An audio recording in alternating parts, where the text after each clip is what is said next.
आऊज़ुबिल्लाहिमिनश्शैतानिर्रजीम बिस्मिल्लाहिर्रहमानिर्रहीम। अस्सलाम वालेकुम। उम्मीद करता हूँ आप सब खैरियत से होंगे। I am Umar Qureshi. तो जैसा कि आपको पता है, हमने बायोलॉजी एसएसटी पार्ट 1 को शुरू करना है। तो आज सबसे पहली क्लास में हम डिस्कस करेंगे जी बेसिक चीज़ें। तो देखिए, सबसे पहले हमारे पास जो पहला चैप्टर है वह है सेल स्ट्रक्चर एंड फंक्शन। उस चैप्टर में जाने से पहले सबसे पहले व्हाट इज बायोलॉजी। अगर इस वर्ड को देखा जाए तो बायो प्लस लॉजी, ठीक हो गया। अब देखें, बायो का अगर मतलब देखें तो बायो कहते हैं लाइफ को, एंड लॉजी आर लोगस, सही वर्ड होता है, लोगस से निकला logy. Logos mean to study or to investigate, ठीक हो गया। अभी इसको अगर हम कंबाइन करें तो study of life is called biology. बिल्कुल बेसिक चीज है, study of life is called biology, क्योंकि इसके अगर वर्ड को देखा जाए बायोलॉजी को।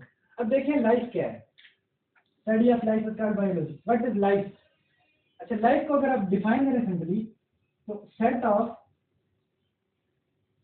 characteristics, a set of characters that differentiate between living and non-living things। अब इसको जरा समझिए, लाइफ क्या है। हमने डिफाइन किया set of characters that differentiate between living and non living things. अब देखिए मैं कौन सा सेट ऑफ कैरेक्टर है। अभी आप देखिए, हमारे पास एक लिविंग सेल है, तो आपको पता है लिविंग ऑर्गेनिज्म एक्सक्रीट भी करते हैं, उनके पास सर्कुलेटरी सिस्टम भी होता है, बाद के पास नहीं होता, वो चीज़ अलग है। लेकिन बेसिकली हमारा जो सेल होता है उसका एक प्रॉपर सिस्टम होता है, तो उसके अंदर जो फंक्शन होते हैं वो नॉन लिविंग में तो नहीं होते। तो अब जो इनके दरमियान डिफरेंस है वो आता है लाइफ का। जो चीज़ लिविंग होगी उसकी जिंदगी होगी, लाइफ होगी उसके पास, और जो नॉन लिविंग है उसके पास ऐसा कोई फंक्शन भी नहीं होगा। अब ये तो अभी बेसिक इस बायो की definition through it's word biology, इसका जो नाम है, नाम से। अब देखें, अगर हम प्रॉपरली इसको डिफाइन करें तो the scientific study of plants, animals and micro organism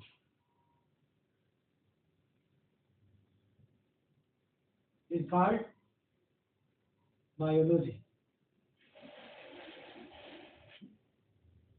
Scientific study of plants, animals and microorganisms is called biology। इसका बेसिक चीज़ है। देखें, अब जो हमारे पास प्लांट्स की होगी इसकी मेन 16 टाइप्स आ जाएगी।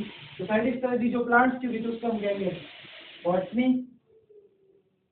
Animals zoology and micro organism की जो होगी study, scientific study of micro organism is called microbiology. ये थोड़ा बेसिक सा इंट्रो था आपका बायोलॉजी के हवाले से। अब देखिए, हम आते हैं अपने मेन टॉपिक की तरफ। आज का हमारा जो चैप्टर स्टार्ट होता है बायोलॉजी एसएससी पार्ट 1 का जो पहला चैप्टर है वो है सेल स्ट्रक्चर एंड फंक्शन। अब सबसे पहले हम बात करेंगे सेल की। What is cell? सेल, अब ये सेल है क्या, इस पे जाने से पहले हम थोड़ा सा डिस्कस करेंगे सेल की डिस्कवरी, इसका बैकग्राउंड क्या है।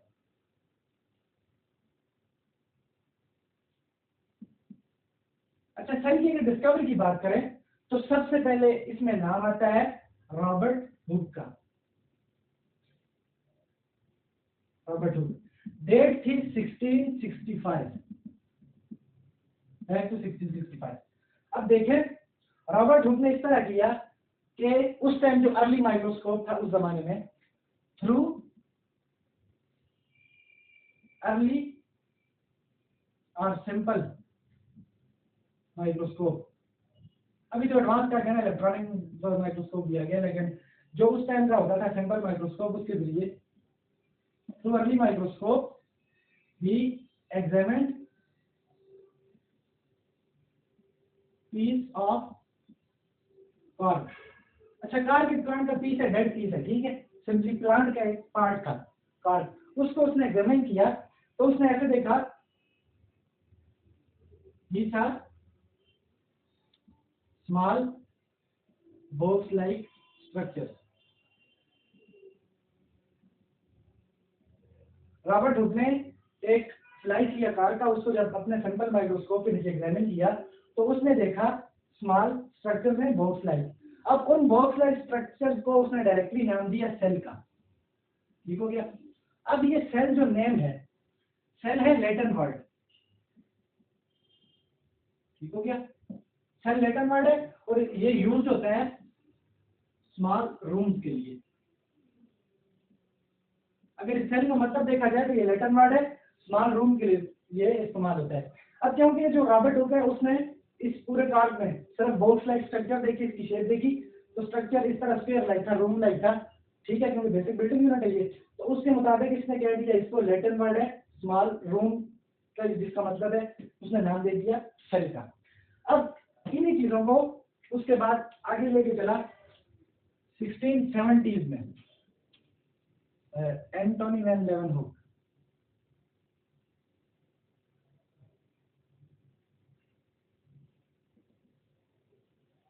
अच्छा, इसने क्या किया जी, इसने अब इस जमाने में तो बिल्कुल नॉर्मल माइक्रोस्कोप था ना 1665 में, लेकिन इसमें थ्रू पावरफुल माइक्रोस्कोप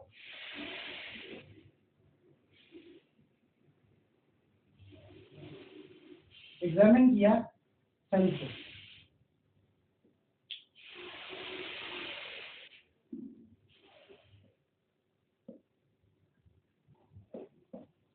अब ये वो पहला बंदा है जिसने, एंटोनी वैन लेeuwenhoek जो है ये फर्स्ट पर्सन है, first person to see living cell including bacteria and protozoa.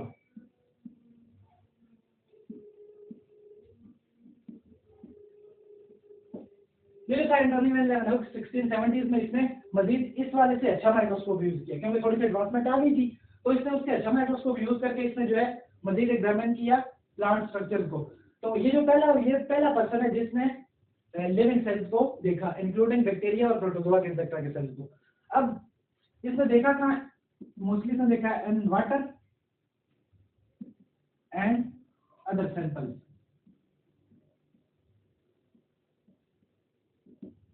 Antony van Leeuwenhoek ने पानी में और बाकी मुख्तलिफ सैंपल्स में सबसे पहले इंक्लूडिंग बैक्टीरिया और प्रोटोजोआ इन सेल्स को, लिविंग सेल्स को देखा। इसी को थोड़ा सा इसने और वेरीफाई कर दिया। उसके बाद चलते हैं आगे, तो हमारे पास आ जाता है नाम जी रॉबर्ट ब्राउन का।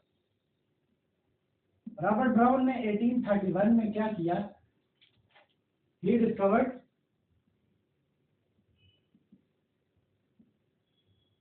Nucleus and plant cells. Robert brown ने यह काम किया 1831 में, इसमें मजीद एडवांसमेंट आ गई थी, काफी लेट जाके इसने डिस्कवरी की, तो इसके बाद नाम आया कि रॉबर्ट ब्राउन का, इसने न्यूक्लियस को डिस्कवर कर लिया। उसके बाद नेक्स्ट नाम आ जाता है जी 1838 और 1839, इससे हम सब लोग मोस्टली वाकिफ होंगे, शील्डन एंड शवान। अब शील्डन और शवान ने जो है इस चीज को प्रूव कर दिया, उन्होंने ये चीज बताई हमें कि all plants and animals are made from cell. ठीक हो गया। इसके बाद हम बात करेंगे सेलिब्रिटी की, लेकिन अभी हम इसका बेसिक बैकग्राउंड देख रहे हैं। उसके बाद 1838 1839 में शील्डन और शवान का दौर आया। ठीक हो गया। तो इन्होंने हमें ये चीज प्रपोज कर दी उन्होंने कि प्लांट्स और एनिमल्स जो सारे के सारे सेल से मिलकर बने हुए हैं। अब हम देखें कि पहले रॉबर्ट हुक आया था, उसने क्या किया जी, कार को एग्जामिन किया और उसने नाम दे दिया सेल का, स्मॉल रूम। उसके बाद दोहरा गया एंटोनी वैन लेeuwenhoek ना, उसने इससे ज्यादा अच्छा माइक्रोस्कोप यूज किया। उसने हमारे पास जो है प्लांट सेल को एग्जामिन करके तो उसके बाद हमें बताया कि बैक्टीरिया और प्रोटोजोआ के लिविंग सेल भी मौजूद हैं, क्योंकि उसने पहले लिविंग सेल को देखा था वाटर में और अदर सैंपल में। उसके बाद रॉबर्ट ब्राउन ने 1831 में न्यूक्लियस कवर कर लिया। उसके बाद शेल्डन और शवान का दौरा है 1838 1839 में। इनका मेन पोस्टुलेट क्या है, all plants and animals are made from cells. और उसके बाद 1855 में रिडोल्फ विर्च्यू, इस बंदे ने मॉडर्न सेल थ्योरी का कॉन्सेप्ट दे दिया, ओमनिस सेलुला ई सेलुला। अब इस टर्म का मतलब क्या है कि new sales arise from pre existing sales. ठीक हो गया। अब ये जो बंदा है रिडोल्फ विर्च्यू ने इससे मॉडर्न हमारे पास कॉन्सेप्ट दे दिया जो कि अभी तक चल रहा है। इन सब के कॉन्सेप्ट को इसने शेल्डन और शवान के कॉन्सेप्ट को और इसने जो है एडवांसमेंट दे दी और ज्यादा बेहतर करके बताया और उसमें एडिशन की कि ओमनिस सेलुला ई सेलुला यानी new sales arise from pre existing sales. अब इसके बाद मेन टॉपिक हमारा हम जाते हैं सेल थ्योरी पे।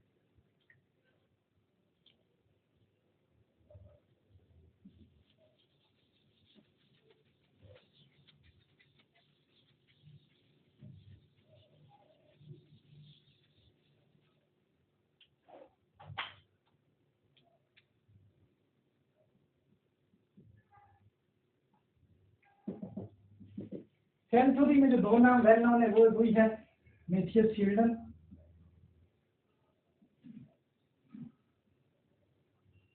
Theodore Schwann.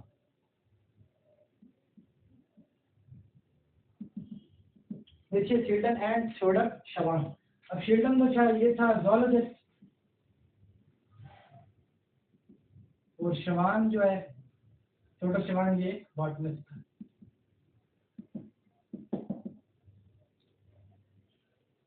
अब हम बात करेंगे जी सेल थ्योरी की। तो सेल थ्योरी का जो फर्स्ट पोस्टुलेट है वो हमारे पास क्या है जी, cell is the basic building unit of life. Life या आप कह सकते हैं प्लांट्स एंड एनिमल्स, क्योंकि ये भी लिविंग मैटर है। ठीक हो गया। ये इसका मेन बेसिक पोस्टुलेट है कि सेल की बेसिक बिल्डिंग यूनिट, यानी कि पूरी इमारत सेल पे खड़ी है। जैसे हमारे पास हमारा ब्लाक एंड से बनती है तो वो ब्लाक या एंड जो है ये हमारे पास सेल है। उसके बाद जी दूसरा पॉइंट जो है इसका, पहली बात तो ये बेसिक बिल्डिंग यूनिट और उसके बाद जो है plants and animals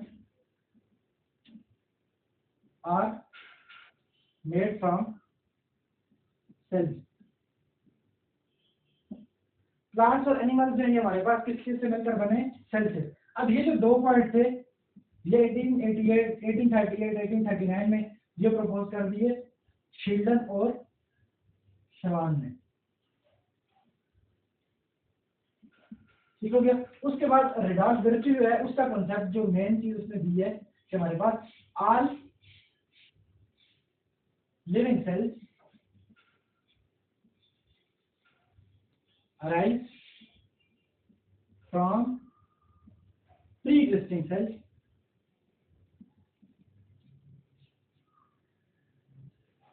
through the process of cell division।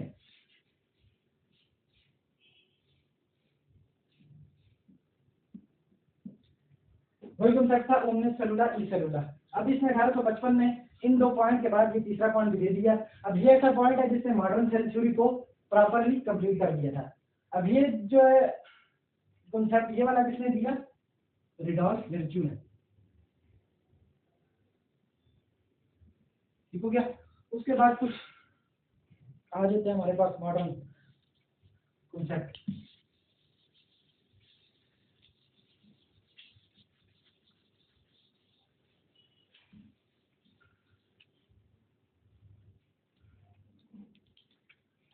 अब ये कॉन्सेप्ट दे दिया हमारे पास, all living cells arise from pre existing cell to the bachelor cell division. अब इसका थोड़ा एवेल्युएट आपको करके मैं बताऊंगा, लेकिन उसके बाद मॉडर्न जो थ्योरी है उसमें कुछ पॉइंट्स और भी आते हैं हमारे पास, जो है जी सेल contain genetic material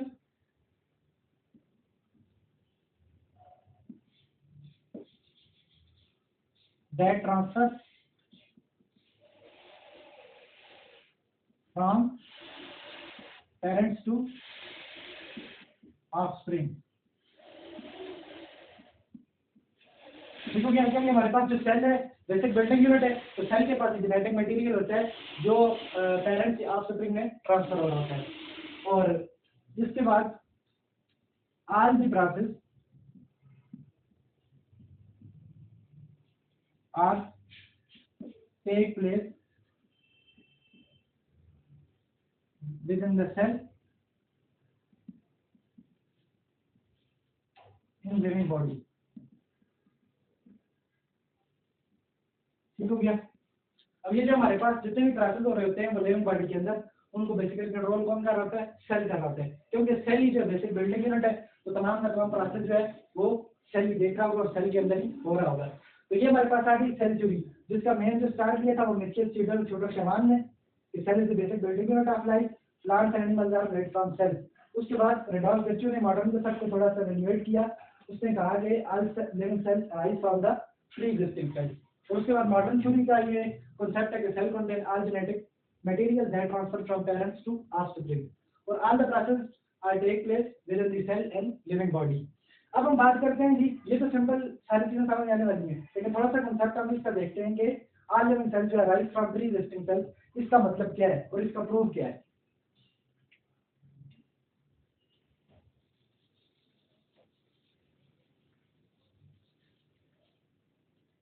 अब देखिए ये जो हमारे पास कॉन्सेप्ट है all living cells arise from pre existing sales, इसका मतलब ये है कि न्यू सेल्स जो होते हैं वो made from existing cells, pre existing sales. इसका मतलब ये है कि not from the dead matter. और ये कॉन्सेप्ट क्या है? बायोजेनेसिस। ठीक हो गया। जो हमारे पास न्यू सेल है वो पहले से ही मौजूदा सेल में से बनेगा, ना कि डायरेक्टली जो है वो जाके किसी नॉन लिविंग मैटर से बनेगा, ऐसा नहीं है। हमारे पास जो नया सेल बनेगा तो उसकी बुनियाद पुराने सेल ही होंगे। अब इसका अगर हम इसकी बात करें जी प्रूफ की, तो प्रूफ क्या है हमारे पास? प्रूफ देखें, सेल डिवीजन होती है। ठीक हो गया। सेल डिवीजन में क्या होता है? सेल डिवीजन में हमारे पास एक सेल से दूसरा सेल बनता है, तो वो प्रॉपरली जो फंक्शन पहले सेल के होते हैं वही फंक्शन जो होता है दूसरा सेल कर रहा होता है। और जो एक सेल से 2 बनते हैं, बाद जगह एक सेल से 4 बनते हैं। ठीक हो गया। तो वो जो डिवीजन होती है वो प्री एग्जिस्टिंग सेल से होती है, उनके अंदर ही प्रोसेस हो होता है जिससे हमारे पास न्यू सेल बनता है। ना कि ऐसा होता है कि जी पुराने सेल बिल्कुल खत्म और जो है नए सेल डेड मैटर से बन के थे, ऐसा नहीं होता। और दूसरा प्रूफ हमारे पास है माइटोसिस या मियोसिस का, ये सेल डिवीजन में आ जाता है माइटोसिस मियोसिस। तो इसमें क्या होता है? माइटोसिस में 2 आइडेंटिकल सेल्स बन जाते हैं, 2 identical cells from single old cell. ठीक हो गया। और जो मॉडर्न को सेट अभी ये जो है 2 आइडेंटिकल सेल जो बन जाते हैं फ्रॉम सिंगल सेल, ये हमारे पास शो करते हैं जेनेटिक कॉन्टिन्यूटी को। ठीक हो गया।